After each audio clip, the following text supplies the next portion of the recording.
지난해 11월 아파트 냉장고에서 생후 2달 된 아기의 시신이 발견된 사건 기억하시나요? 집에서 악취가 난다. 어린아이가 밥을 먹지 않은 것 같아 밥을 줬다. 한 가정집에서 아이를 버려둔 것 같다는 이웃 주민의 신고로 조사가 시작됐죠. 결과는 충격적이었습니다. 집안은 현관부터 발 디딜 틈 없이 쓰레기 더미로 가득 찼고 무엇보다 그 안에서 2아이가 발견된 겁니다.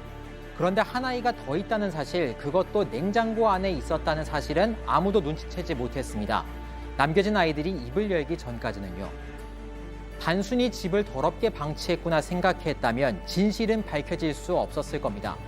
우리가 흔히 보는 저장장애, 저장강박증을 가벼이 넘길 수 없는 이유이기도 합니다.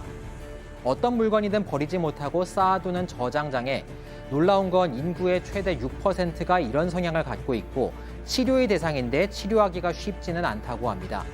오늘 사건 엑스파일에서는 물건을 버리지 못하는 저장장애, 어떻게 봐야 하는지 알아보겠습니다. 야, 인구의 6%가 저장장애가 있다고 하면 이 자리에 있는 사람 중에도 누구 있을 가능성이 있다는 얘기잖아요, 그죠? 6%면은 없을 것 같은데요? 16명 중에 한 명이잖아요. 아니, 뭐가 됐든. 아니, 근데 제가 수학 잘한다는 거예요, 지금? 문과잖아, 문과. 저도 문과여가지고 수학 잘 못합니다. 아니, 근데 제가 딱 보니까 우리 양 변호사님이 왠지 막 수집벽 같은 거 있으실 것 같아요. 예전에는 있었어요. 굉장히 뭐 수집하셨어요? 뭐든지 다 아, 진짜? 안 버렸었어요. 저장장애네. 네, 약간의 저장제가 있었는데 결혼을 잘하면 다 버려지더라고요. 제가 가지고 있고 싶어도 그럴 수가 없어. 맞아, 알아서 맞아. 다 버려요. 맞아. 예, 그냥 다 버려요. 아, 저는 결혼도 안 했는데 알 것 같아요. 막 많이 좀 혼나셨어요? 아니 그러니까 이런 거예요.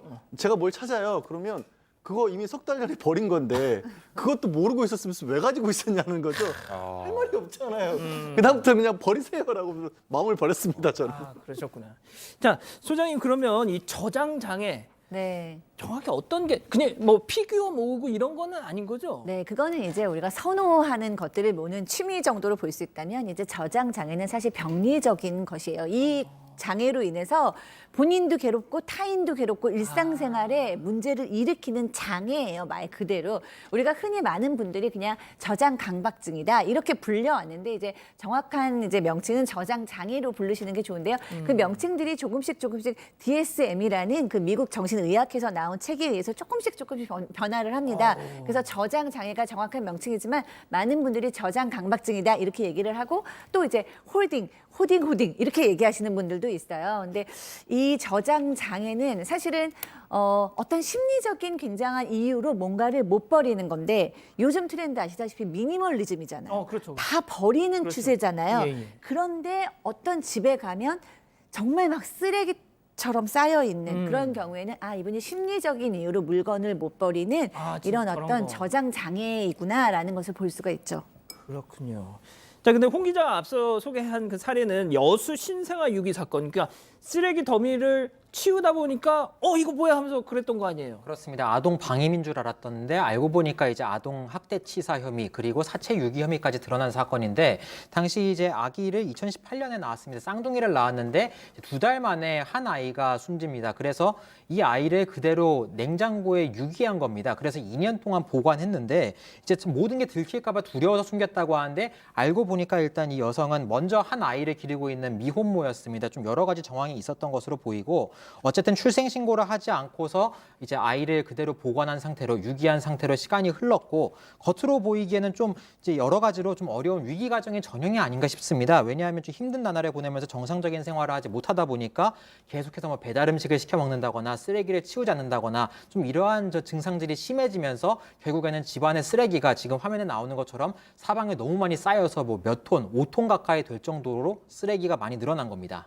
제가 좀 추가적으로 설명드리면 일단 아이가 태어난 사실을 알리지 않았기 때문에 아이가 죽은 것도 당연히 모르는 상황이었습니다. 다만 이제 아이가 한 명 남아 있었기 때문에 이웃집에서 이건 아동학대가 의심된다고 신고를 했던 겁니다. 그러면서 이제 사건의 실체가 조금씩 드러나기 시작했습니다. 그래서 이제 시청, 지자체에서 이제 집을 청소를 하러 왔는데 홍 기자가 말한 것처럼 쓰레기 더미가 5톤에 달했다고 합니다. 상당한 양이라서 이런 식으로 청소를 하는 과정에서 엄마는 연락을 받고 이 아이의 숨진 아이의 시신을 자신의 차량으로 옮겼습니다. 그래서 이 지자체나 다른 사람들이 이런 사체가 있다는 것 자체, 아이가 숨진 사실을 자체 파악할 수 없었는데 여기서 반전이 살아남아있던 그 아이가 한 명 더 있었다라는 취지로 이제 이야기를 한 겁니다. 그래서 그 사실을 파악하게 된 경찰이 다시 한번 수색에 나섰고 결국 이 아이의 시신까지 결국 발견이 돼서 이 여성이 구속 기소가 됐고요. 1심 선고를 앞두고 있습니다.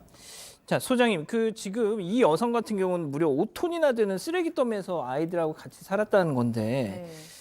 지금 이렇게 저장 장애를 가진 분들의 뭐랄까요, 좀 특징 뭐 이런 거 좀 짚어볼 게 있을까요? 네. 그 저장장애는 사실 이런 오늘의 이 여성처럼 너무너무 심각한 경우도 있고요.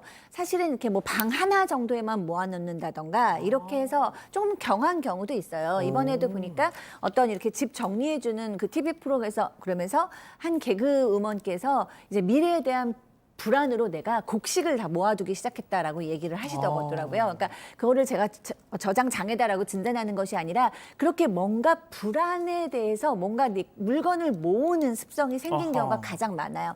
그러니까 내가 미래에 이것이 없으면 안 될 것 같은 그런 불안의 마음이 가장 크고요. 이제 그 미래에 대한 불안 외에도 예를 들어서 누군가 사랑하는 사람이 없어질 때 사랑하는 남편이나 부인이 사망했을 때 그들을 애도하지 못해서 그들의 물건을 그대로 가지고 있는다던가 과거의 어떤 현상에 대해서 집착을 하고 있다던가 그러니까 다양한 심리적인 이유 때문에 생기는데 어쨌든 그 이유는 다양하지만 필요 없는 물건을 내 생활에 지장이 있을 공간이 없는 거죠. 없을 만큼 모아두는 현상, 어떤 증상이라는 면에서는 저장 장애로 보는 겁니다.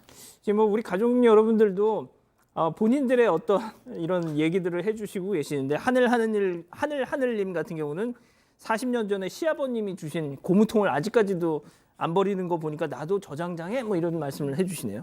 자, 문제는 이게 말이죠. 본인만 괜찮으면 뭐 그럴 수 있죠. 그런데 이게 주변에 민폐를 끼친다는 게 문제 아닙니까? 그렇습니다. 이게 예전에 2015년에 있었던 사건인데요. 옥살이 그러니까 입영 통지서 있죠. 쉽게 말해서 입영 통지서를 못 받아서 옥살이라는 사건이 있습니다. 쓰레기 더미에 관련 서류들이 계속해서 쌓인 사건인데 이제 그 20살이 넘은 남성이면 보통 이제 징병 검사를 받으라고 또 통지를 받고 입영 통지서가 오잖아요. 그런데 이 남성이 이것을 전혀 받지 못했습니다. 물론 이제 이 남성의 경우는 지적 장애가 있었기 때문에 좀 영향이 있었을 것이라고 볼 수도 있는데 어쨌든 좀 장애가 있는 이 남성에게 전혀 서류가 도달하지 못했는데 심지어 계속 안 오니까 재판이 열렸어요. 이 병역법 위반이다. 그런데 법원에 출석 요구서도 못 받은 겁니다. 그래서 계속 있으니까 벌썩 재판이 열려서 결국에는 징역형이 선고됐어요. 그래서 형을 집행하기 위해 와서 이 남성을 체포하게 됩니다. 그렇군요. 자, 변호사님, 그렇다고 이거를 뭐 집집마다 막 다니면서 구청이나 이런 데서 뭐 청소 상태를 점검하면서 뭐 어떻게 할 수도 없는 것이고 어떻게 해야 될까요, 이거? 딱히 법적으로 이걸 강제할 수 있는 방법은 없어요. 이제 만약에 이게 지금같이 어떤 공적인 어떤 서류가 집행이 안 됐다거나 아니면 우리가 이제 상린관계라 해서 이웃지간에는 어지간한 일들은 견뎌야 하지만 그게 넘어갈 정도의 문제가 되면 민사성으로 문제를 삼을 수도 있거든요. 그런 것들의 정도에 이르게 되면 이웃집에서 이제 신고를 통해서 저긴 좀 정리가 필요하다라고 할 수도 있긴 합니다. 그렇군요. 이 사건 반찬님이 반찬이네요, 반찬. 저는 하루에 방바닥을 10번도 넘게 닦는데 이건 무슨 병일까요? 그냥 깔끔하신 거예요, 그건. 예. 자, 그러면 도대체 이런 저장 장애 그 원인을 또 알아봐야 될 것 같은데 말이죠. 제가 아까도 얘기 들었지만 다양한 원인이 있는데 심리적인 게 커요. 그러니까 불안에 대한 것도 있고 아니면은 그 추억을 못 버리는 그런 것도 있고 아니면 너무 스트레스가 많은 경우 있고 노인분들 어머니 아버님 어르신들이 더 많은데 뭐 치매 때문에 그러시는 걸 수도 있지만 나를 지켜줄 사람이 없으니까 이런 마음도 있으세요. 그래서 저장 장애를 어떤 그런 현상으로만 보면 사실 지금 우리가 화면으로도 나오다시피 어떻게 저렇게 살아? 막 이런 생각이 들잖아요. 근데 현상만 볼 게 아니고 왜 이런 증상이 생겼나 그 이면과 내면을 이해해 줄 필요가 있어요. 그래서 무조건 이렇게 뭐 집을 하지 마시고 다 버리세요라고 강제적으로 할 때 이분들 너무 힘들거든요. 예, 본인의 삶의 일부가 뜯어져가는 그런 아픔이 될 수 있기 때문에 그런 게 아니라 이분들이 이 물건이 없어지면 얼마나 가족들이 더 편안하고 쾌적하게 살 수 있을지 가급적 가족들이 설득해 주는 게 가장 좋아요. 그러니까 누군가가 강제로 갖다 버리는 것보다는 설득을 하고 충분히 이해를 시켜주고 또 그분이 왜 그렇게 되는가를 공감의 마음으로 살펴줄 필요가 있습니다. 그렇군요. 아니 진짜 저도 지금 뭐 자료를 보니까 그 방금 소장님 말씀하신 것처럼 남에겐 쓰레기이지만 이게 본인에겐 보물이기 때문에 이걸 그냥 가져간다, 치운다 하면은 공격적인 성향을 또 드러내는 경우도 있다고 이렇게 얘기를 하네요. 알겠습니다.